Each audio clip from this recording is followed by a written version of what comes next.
नमस्कार बंधुरा एसएस दास किचेने आमी सुमिता आज निये एसेछि नतून एकटा रेसिपि। आजकेर रेसिपि कमला लेबुर केक। केक आमरा अनेक रकम भावे बानिये खेये थाकी। सुजिर केक, सिमुइर केक बा आटा बा मयदा दिएও केक बानिये नेওয়া যায়। आजके निये एसेछि कमला लेबुर केक। प्रथमेই নিয়ে নিয়েছি কমলা লেবু। কমলা লেবুগুলোকে ছাড়িয়ে কমলা লেবুর কোয়াগুলোকে বার করে নিয়েছি। এবার একটা কাঁচির সাহায্যে এইভাবে কমলা লেবুর সাদা অংশটা মুখের কাছে কেটে নিয়ে কোয়াটা থেকে দানাগুলো বার করে নেব। এইভাবে সব কমলা লেবুর কোয়াগুলো থেকে দানাগুলো আমি বার করে নেব। এবার একটা গ্রেটারের সাহায্যে কমলা লেবুর খোলা থেকে একটুখানি কমলা লেবুর খোলা গ্রেট করে নেব। কমলা লেবু ফ্লেভারের জন্য একটু দিলে ফ্লেভারটা ভালোই পাওয়া যাবে। নিয়ে নেব এই বাটির এক বাটি চিনি, 100 গ্রামের মতন চিনি। এটাকে গুঁড়ো করে নেব। চিনিটা গুঁড়ো করে দিলে ভালোভাবে মিশিয়ে নিতে সুবিধে হয়, তাই গুঁড়ো করে নিলাম চিনিটাকে। আর বাটিটার মাপ করে নেব। এই বাটির এক বাটি চিনি।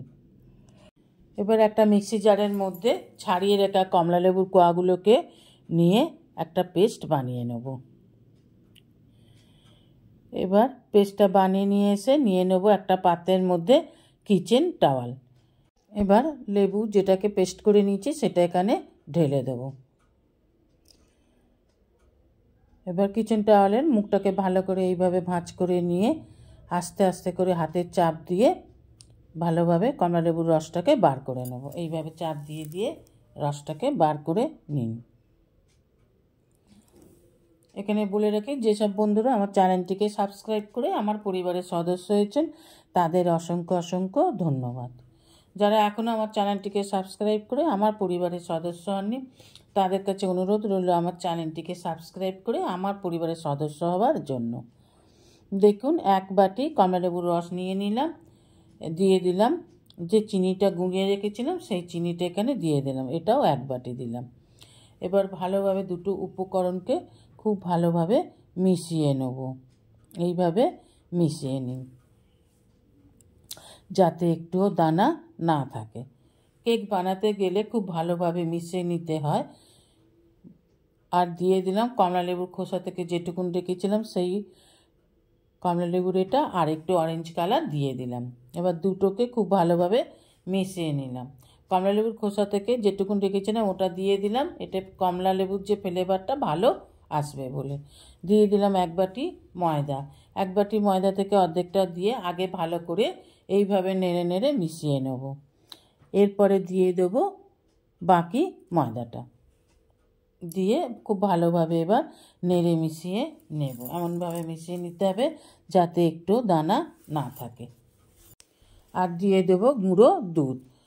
গুঁড়ো দুধটা যে 10 টাকা দামের প্যাকেট পাওয়া যায় সেই প্যাকেটের 2 প্যাকেট গুঁড়ো দুধ এখানে দিয়ে মিশিয়ে নিলাম। এইভাবে ভালো করে গুঁড়ো দুধ, ময়দা যা যা উপকরণ আমি নিয়েছিলাম দেখুন ভালোভাবে মিশিয়ে নিলাম। এবার দিয়ে দেব সাদা তেল। এই বাটির যে বাটিতে ময়দা নিয়েছি ওই বাটির হাফ বাটি দিয়ে দিলাম সাদা তেল। এবার তেলটাকে খুব ভালোভাবে মিশিয়ে নিতে হবে। সমস্ত উপকরণের সাথে তেলটাকে খুব ভালোভাবে ধৈর্য ধরে নেড়ে মিশিয়ে নিলাম। ব্যাটারটা হবে ঠিক এই রকম, না বেশি ঘন না বেশি পাতলা, ঠিক এই রকম একটা ব্যাটার তৈরি করে নিতে হবে। এবার নিয়ে নেব একটা কেক টিন। আমার কেক টিন নিয়ে নিচে একটা সিলভার বাটি, তাতে সাদা তেল দিয়ে ভালোভাবে ব্রাশ করে নিতে হবে। ভালো করে তেল ব্রাশ না করলে কেকটা কিন্তু এর সাথে পুড়ে উঠবে, ভালো হবে না, তাই খুব ভালোভাবে তেল মাখিয়ে নেবেন। দিয়ে দেব একটা বাটার পেপার। গোল করে বাটির এটাতে একটা তলাটাতে একটা বাটার পেপার বসিয়ে দিতে হবে। পেপারটার মধ্যেও একটু তেল ব্রাশ করে নিন, তাহলে কেকটা পুড়িয়ে যাওয়ার সম্ভাবনাটা অনেকটাই কম থাকবে। এবার দিয়ে দিলাম 1 টিস্পুনেরও কম লবণ আর 1 প্যাকেট ইনো আর একটু দুধ দিয়ে ভালোভাবে এগুলোকে মিশিয়ে নেব। লবণ, ইনো, দুধ দিয়ে ভালো করে মিশিয়ে নিচ্ছি। এবার যে পাত্রটার মধ্যে বাটার পেপারটা দিয়ে রেখেছিলাম তার মধ্যে মিশ্রণটাকে নিয়ে নেব। ভালোভাবে মিশ্রণটা এই পাত্রটার মধ্যে নিয়ে নিলাম। এবার বাটিটাকে একটু ঠুকে নিন, যাতে বাটির নিচে বাতাস থাকলে বাতাসটা বেরিয়ে যায়। এইভাবে ঠুকে নিলে বাতাসটা কিন্তু রিলিজ হয়ে যাবে। এবার ভালোভাবে এইভাবে নাড়া দিয়ে বসিয়ে নিলাম। এবার ওভেনে একটা কড়া বসিয়ে দেবো, তাতে দিয়ে দেবো বেশ কিছুটা পরিমাণে লবণ। লবণটাকে খুব ভালোভাবে কড়ার নিচেটা ছড়িয়ে দিলাম। 10 মিনিট গরম করার পর বাটিটাকে কড়ার মধ্যে বসিয়ে আবার ঢাকা দিয়ে দেবো ছিদ্রটার মধ্যে একটা লবঙ্গ, যাতে বাষ্পটা বাইরে বেরিয়ে না যেতে পারে। এইভাবে আমি রেখে দেবো হাই ফ্লেমে 10 মিনিট। কেক যখন বসাবেন প্রথমে 10 মিনিট হাই ফ্লেমে রাখবেন। দেখুন এবার ওপর দিকটা ফুলে উঠেছে। 10 মিনিট পর দিয়ে দেবো ড্রাই ফ্রুট। এখানে আমি কাজু, কিশমিশ আর আমন্ড ওপর থেকে ছড়িয়ে দিলাম। এবার ঢাকা দিয়ে দেবো 20 মিনিটের জন্য লো ফ্লেমে। 20 মিনিট পর ফিরে এসেছি। দেখুন এবার দেখে নিচ্ছি হয়েছে কিনা, একটু কাঁচা আছে কিনা। দেখুন কাঁচা হয়নি, কাঁচা নেই, খুব ভালো মতনই হয়ে গেছে। এবার ঢাকা দিয়ে আরও 20 মিনিটের জন্য রেখে দিয়ে দিলাম। এবার 30 মিনিট ঠান্ডা করে নামিয়ে নেব।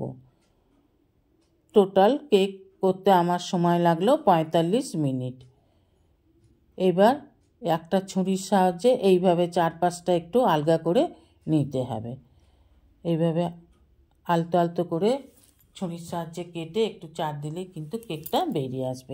একটা পাত্রের সাহায্যে এইভাবে উল্টে একটু আস্তে আস্তে টোকা মারলেই কেকটা রিলিজ হয়ে যাবে। দেখুন কেকটা হয়ে গেছে। এবার বাটার পেপারটাকে আস্তে আস্তে করে তুলে নিন। দেখুন একটু পড়েনি কিন্তু কেকটা খুব সুন্দর হয়েছে। রং দেখুন কতটা সুন্দর হয়েছে, একদম অরেঞ্জ কালার। দেখুন আর কত স্পঞ্জ হয়েছে, একটুও কিন্তু শক্ত হয়নি। এবার কেটে সুন্দর করে সবাইকে পরিবেশন করুন। আমি একটুখানি কেটে আপনাদের দেখিয়ে দিচ্ছি কেকটার ভেতরটা কেমন হয়েছে।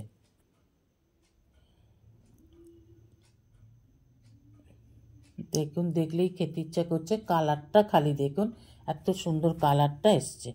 দেখুন একদম স্পঞ্জের মতন নরম হয়েছে, মুখে দিলেই মিলিয়ে যাবে। অনুরোধ রইল এইভাবে একবার অরেঞ্জ কেক বানিয়ে খেয়ে দেখে কমেন্ট বক্সে কমেন্ট করে জানাবেন রেসিপিটা কেমন হয়েছে। দেখুন আপনার অমূল্য সময় দিয়ে সম্পূর্ণ রেসিপিটা দেখার জন্য আপনাকে অসংখ্য অসংখ্য ধন্যবাদ। রেসিপিটা ভালো লাগলে অবশ্যই একটা লাইক, কমেন্ট, সাবস্ক্রাইব করার অনুরোধ রইল। পাশে থাকা বেল আইকনটিতে ক্লিক করে দেবেন নিউ ভিডিওর আপডেট যাতে সবার আগে আপনার কাছেই পৌঁছে যায়। নমস্কার, আজ এই পর্যন্তই। আবার দেখা হবে নতুন একটা রেসিপির সাথে নতুন একটা দিনে। ভালো থাকবেন, সুস্থ থাকবেন, সঙ্গে থাকবেন। নমস্কার।